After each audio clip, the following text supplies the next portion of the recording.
Monsieur le Président, chers collègues, l'inclusion numérique est incontestablement un enjeu majeur d'insertion professionnelle au sein de notre société actuelle, où tout est connecté et où le digital prend une place grandissante.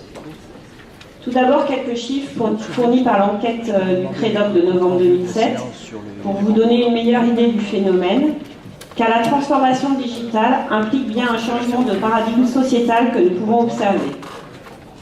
12% de la population âgée de plus de 12 ans n'utilise jamais Internet et pourtant, 3 Français sur 4 possèdent un smartphone.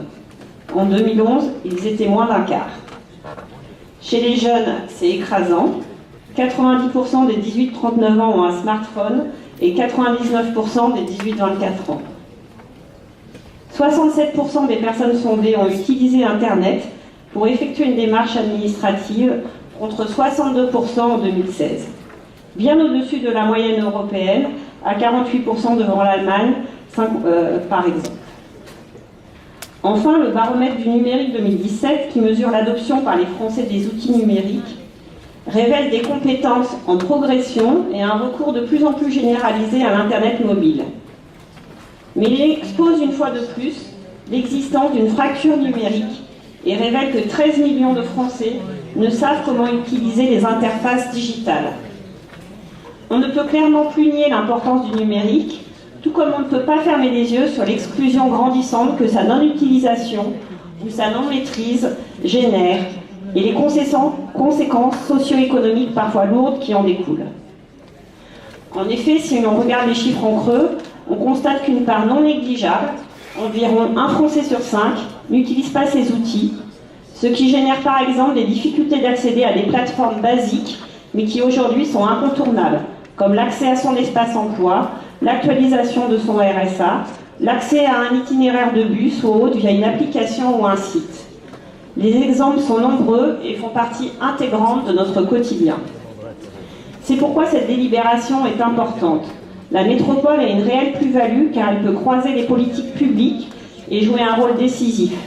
Ce croisement permet de réaliser des synergies entre les personnes touchées et les acteurs pouvant agir sur cette problématique, avec d'une part les bénéficiaires du RSA et d'autre part les porteurs des actions visant à lutter contre cette fracture numérique et les entreprises. Elle vient aussi en complémentarité de l'action 32 du projet métropolitain des solidarités. En effet, la fracture numérique ne concerne pas seulement les bénéficiaires du RSA. Il est ainsi rappelé dans cette fiche action qu'en 2013, parmi les 20% de la population qui n'utilisait pas Internet, 78% avaient plus de 60 ans et 90% n'avaient pas le bac.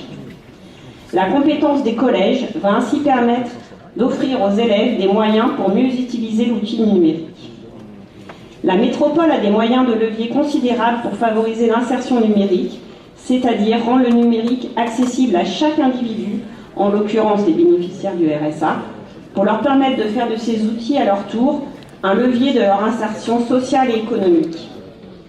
Les actions de l'association Emmaüs Connect répondent ainsi parfaitement aux ambitions de PME, avec des parcours de formation correspondant aux besoins des différents outils.